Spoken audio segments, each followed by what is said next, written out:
Mummy, आप नानी के यहाँ जाने के लिए पैकिंग करते हुए भी इतनी उदास क्यों लग रही हैं? आपको तो खुश होना चाहिए। नानी मामा से मिलने जा रही हैं, पिंकी दीदी, सोनू भैया भी मिलेंगे। नहीं नहीं, खुश तो हूँ, बस जाने से पहले क्या क्या काम निपटाने हैं यही सोच रही हूँ। खूब एंजॉय करना मम्मी, हमारी पढ़ाई के कारण तो आपका जल्दी निकलना भी नहीं होता, कहकर मेरे गाल पर किस करके मेरी बेटी सुकन्या चली गई। सही तो कह रही है, कोई मायके जाते हुए भी इतना उदास होता है। मायके जाते समय तो एक धीर गंभीर स्त्री भी चंचल तरुणी बन जाती है, पर सुकन्या को क्या बताऊं, कैसे दिखाऊं उसे अपने मन पर लगे घाव। 20 साल की ही तो है, दुनिया के दांव पेचों से दूर, अभी तो उसकी अपनी अलग दुनिया है। माँ बाप के साए में हंसती मुस्कुराती खिलखिलाती दुनिया। मेरे जाने के बाद अमित, सुकन्या और उसके 3 साल छोटे सौरभ को कोई परेशानी ना हो, इस बात का ध्यान रखते हुए घर की साफ सफाई करने वाली रमाबाई और खाना बनाने वाली कमला को अच्छी तरह निर्देश दे दिए थे। अपना बैग बंद कर मैं अमित का ऑफिस से आने का इंतज़ार कर रही थी। सौरभ ने भी खेल कर आने पर पहला सवाल यही किया, मम्मी पैकिंग हो गई? आप बहुत सीरियस लग रही हैं, क्या हुआ? नहीं, ठीक हूँ, कहते हुए मैंने मुस्कुराने की कोशिश की। इतने में अमित भी आ गए। हम चारों ने साथ डिनर किया। खाना खत्म होते ही अमित बोले, सुजाता, आज टाइम पर सो जाना, अब किसी काम की चिंता मत करना, सुबह 5 बजे एयरपोर्ट के लिए निकलना है। सब काम निपटाने में 11 बज ही गए। सोने लेटी तो अजीब सा दुख और बेचैनी थी। किसी से कह नहीं पा रही थी कि मुझे नहीं जाना माँ के घर, मुझे नहीं अच्छे लगते लड़ाई झगड़े। अक्सर सोचती हूँ, क्या शांति और प्यार से रहना बहुत मुश्किल काम है? बस अमित मेरी मनोदशा समझते हैं, लेकिन वे भी क्या करें। खून के रिश्ते का एक अजीब अलग ही सच यह भी होता है कि अगर कोई गैर आपका दिल दुखाए तो आप उससे एक झटके से किनारा कर सकते हैं, लेकिन ये खून के अपने सगे रिश्ते मन को चाहे बार बार लहूलुहान करें, आप इनसे भाग नहीं सकते। कल मैं मुंबई एयरपोर्ट से फ़्लाइट पकड़ूंगी। 2 घंटों में दिल्ली पहुंचकर फिर टैक्सी से मेरठ मायके पहुंच जाऊंगी, जहां फिर कोई लड़ाई झगड़ा देखने को मिलेगा। झगड़ा वह भी माँ बेटे के बीच का, सोच कर ही शर्म आ जाती है। रिटायर्ड टीचर माँ और पढ़े लिखे मुझसे 5 साल बड़े नरेन भैया, गीता भाभी और मेरी भतीजी पिंकी और भतीजे सोनू के बीच का झगड़ा। कौन गलत है कौन सही, मैं कुछ सोचना नहीं चाहती, लेकिन दोनों मुझे फ़ोन पर एक दूसरे की गलती बताते रहते हैं तो मन का स्वाद कसैला हो जाता है मेरा। मायके का ये तनाव आज का नहीं है, 5 साल पहले माँ जब रिटायर हुई थी तब से यही चल रहा है। आपस के स्नेह सूत्र कहाँ खो गए पता ही नहीं चला। पिछली बार मैं 2 साल पहले गई थी, इन 2 सालों में हर फ़ोन पर तनाव बढ़ता ही दिखा। अब तो हालत यह हो गई है कि मुझसे तो कोई ये पूछता ही नहीं कि मैं कैसी हूँ, अमित और बच्चे कैसे हैं। बस मेरे नमस्ते कहते ही शिकायतों का पिटारा खोल देते हैं सब। ऐसे माहौल में मायके जाते समय किस बेटी का दिल खुश होगा। मैं तो अब भी ना जाती, पर माँ ने फ़ौरन आने के लिए कहा है तो मैं बहुत बेमन से कल जा रही हूँ। काश पापा होते, बस इतना सोचते ही आंखें भर आती हैं मेरी। मैं 13 साल की ही थी जब उनका हार्ट फेल हो गया था। उनका ना रहना जीवन में एक ऐसा खालीपन दे गया जिसकी कमी मुझे हमेशा महसूस हुई। उन्हें ही याद करते करते मेरी आँख कब लग गई पता ही नहीं चला। सुबह बच्चों को अच्छी तरह रहने के निर्देश देते हुए हम एयरपोर्ट के लिए निकल गए। अमित से विदा लेकर अंदर चली गई और नियत समय पर उदास सा सफ़र ख़त्म हुआ। जैसे ही घर पहुंची, माँ गेट पर ही खड़ी थी।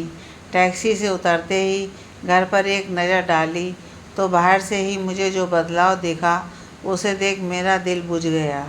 अब घर के एक गेट की जगह 2 गेट दिख रहे थे और एक ही घर के बीच में दिख रही थी एक दीवार। दिल को बड़ा धक्का लगा। मैंने गेट के बाहर से ही पूछा, माँ ये क्या? कुछ नहीं, मेरे बस का नहीं था रोज़ रोज़ का कलेश। अब दीवार खींचने से शांति रहती है। बे लोग उधर खुश, मैं इधर खुश। खुश? एक ही आंगन के दो हिस्से, इससे खुश कैसे रह सकता है कोई? माँ और मेरी आवाज़ सुनकर भैया और उनका परिवार भी अपने गेट पर आ गया। भैया ने मेरे सिर पर हाथ रखकर कहा, कैसी है सुजाता? गीता भाभी भी मुझसे गले मिली। पिंकी सोनू तो चिपट ही गए। बुआ हमारे घर चलो। इतने में माँ ने कहा, सुजाता चल अंदर, यहाँ कब तक खड़ी रहेगी? मैं तो कुछ समझ नहीं पा रही थी कि ये क्या हो गया, क्या करूँ। भैया ने कहा, जा सुजाता, बाद में मिलते हैं। मैं अपना बैग उठाए माँ के पीछे चल दी। दीवार खड़ी होते ही घर का पूरा नक्शा बदल गया था। छत पर जाने वाली सीढ़ियाँ भैया के हिस्से में चली गई थीं। अब छत पर जाने के लिए भैया के गेट से अंदर जाना था। आंगन का एक बड़ा हिस्सा भैया की तरफ था और एक छोटी गैलरी माँ के हिस्से में, जहाँ से बाहर का रास्ता था। आंगन और गैलरी के बीच खड़ी एक दीवार, जिसे देख देख कर मेरे दिल में हौल उठ रहे थे। माँ एकदम शांत और सामान्य थी। नहा धोकर मैं थोड़ी देर लेट गई। माँ चाय ले आई और फिर खुल गया शिकायतों का पिटारा। मैं अनमनी सी हो गई। इतनी दूर मैं क्या इसलिए आई हूँ कि सबकी शिकायतें सुनूं? ये जान सकूं कि भाभी ने टाइम पर खाना क्यों नहीं बनाया, भैया भाभी के साथ उनके मायके क्यों जाते हैं बार बार, भाभी उन्हें बताए पिक्चर क्यों गई, वगैरह वगैरह। माँ ने पूछा, क्या हुआ, बहुत थक गई क्या? मैं चुप रह गई। मैंने भरे गले से कहा, माँ ये दीवार। बात पूरी नहीं होने दी माँ ने। बहुत अच्छा हुआ, अब रोज़ की किटकिट बंद हो गई, अब शांति है। अब बोल, क्या खाएगी? और इन लोगों को सिर पर मत चढ़ाना। मैं अबाक माँ का मुँह देखती रह गई। इतने में दीवार के उस पार से भैया की आवाज़ आई, सुजाता लंच यहीं कर लेना, तेरी पसंद का खाना बना है। पिंकी की आवाज़ भी आई, बुआ जल्दी आओ ना। माँ ने पल भर सोचा, फिर कहा, चल अच्छा एक चक्कर काटा उधर, नहीं तो कहेंगे माँ ने भाई बहन को मिलने नहीं दिया। मैं भैया की तरफ गई। पिंकी सोनू की बातें शुरू हो गईं। दोनों सुकन्या और सौरभ की बातें पूछने लगे और फिर धीरे धीरे भैया और भाभी ने भी माँ की शिकायतों का सिलसिला शुरू कर दिया। भैया बोले, माँ हर बात में अपनी आर्थिक स्वतंत्रता की बात करती हैं, उन्हें पेंशन मिलती है, वे किसी पर निर्भर नहीं हैं। बात बात में गुस्सा करती हैं, समय के साथ कोई समझौता नहीं करती हैं। मैं यहाँ क्यों आ गई, मुझे समझ नहीं आ रहा था। कैसे रहूँगी यहाँ? यहाँ सब मुझसे बड़े हैं, मैं किसी को क्या समझाऊँ? और आज तो पहला ही दिन था। इतने में माँ की आवाज़ आई, सुजाता खाना लग गया है, आ जा। मैं फिर माँ के हिस्से में आ गई। मैंने बहुत उदास मन से माँ के साथ खाना खाया। माँ ने मेरी उदासी को मेरी थकान समझा और फिर मैं थोड़ी देर लेट गई। बेड की जिस तरफ मैं लेटी थी, वहाँ से बीच की दीवार साफ दिखाई दे रही थी, जिसे देखकर मेरी आंखें बार बार भीग रही थीं। अपने अपने अहम के टकराव में मेरी माँ और मेरे भैया ये भूल चुके थे कि इस घर की बेटी को आंगन का यह बंटवारा देखकर कैसा लगेगा। मुझे तो यही लग रहा था कि मेरा तो इस घर में गुजरा बचपन जवानी सब बट गए हैं। आंगन का वह कोना जहाँ पता नहीं कितनी दोपहरें सहेलियों के साथ गुड्डे गुड़ियों के खेल खेले थे, अमरूद का वह पेड़ जिसके नीचे गर्मियों में चारपाई बिछाकर लेटकर पता नहीं कितने उपन्यास पढ़े थे, छत पर जाने वाली वे बीच की चौड़ी सीढ़ियाँ जहाँ बैठकर लूडो कैरम खेला था, अब वे सब दीवार के उस पार हैं, जहाँ जाने पर माँ की आंखों में नाराज़गी के भाव दिखेंगे। माँ के हिस्से में वह जगह थी जहाँ हर तीज त्योहार पर सब साथ बैठते थे, आज वह खाली खाली लग रही थी। घर का बड़ा हिस्सा भैया के पास था। माँ ने अपनी ज़रूरत और घर की बनावट के हिसाब से दीवार खड़ी करवा दी थी। यही चल रहा था। मैं भैया की तरफ होती तो माँ बुला लेती और बार बार पूछती कि नरेन क्या कह रहा था। भैया भाभी पूछते, माँ मुझे क्या बताती हैं उनके बारे में। मैं कुछ खास नहीं का नपा तुला जवाब सबको कहती। मुझे महसूस होता घर भी मेरे दिल की तरह उदास है। मैं मन ही मन अपने जाने के दिन गिनती रहती। अमित और बच्चों से फ़ोन पर बात होती रहती थी। दिन भर मेरा पूरा समय इसी कोशिश में बीतता कि सबके संबंध अच्छे हो जाएं, लेकिन शाम तक परिणाम शून्य होता।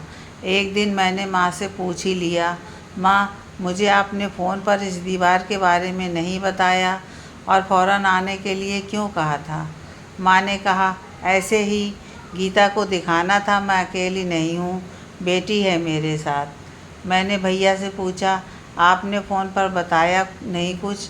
जवाब भाभी ने दिया, बस फ़ोन पर क्या बताते, दीवार खींचकर माँ खुश हो रही हैं तो हमें भी क्या परेशानी है, हम भी आराम से हैं। मेरे मन में आया, ये सब खुश हैं तो मुझे ही क्यों तकलीफ़ हो रही है। घर के आंगन में खड़ी दीवार से एक दिन तो हद हो गई। माँ मुझे साड़ी दिलवाने मार्केट ले जा रही थी।